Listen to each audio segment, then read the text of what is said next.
আপনি আমার আধা ঘন্টা সময় দেন, আধা ঘন্টা চা কফি খাইয়েন, আমি কাজটা রেডি করে রাখতেছি। ঠিক আছে ভাই, যান। আরে আচ্ছা ঠিক আছে, তাড়াতাড়ি করে রাখো, আমি আইতেছি। ওই যা তো পাইকারি দোকান যাই, নর্মাল একটা ডিসপ্লে লয়ে যা।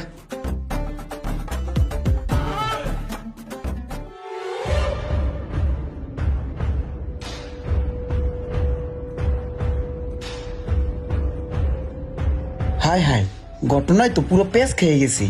ডিসপ্লে লাগাইলাম 2 নাম্বার, একেবারে নর্মাল একটা ডিসপ্লে লাগাইলাম, কিন্তু ডিসপ্লের কালার রেজুলেশন তো 100 না, একটু সিস্টেম করতে হইব। এই আমার মোবাইলটা হইছে?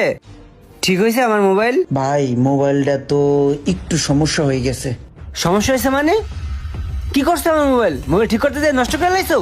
আরে না ভাই, ওরকম কিছু হয় নাই। মোবাইল তো এই যে আমার কাছে আছে, মোবাইল তো পুরোপুরি ঠিক করছি। এখন ভাই হয়েছে কি, আপনি যে বললেন না যে নর্মাল একটা এলসিডি লাগাইতে, এলসিডি আনাইতে এই বলদাটার পাঠাইছিলাম, বুঝছেন?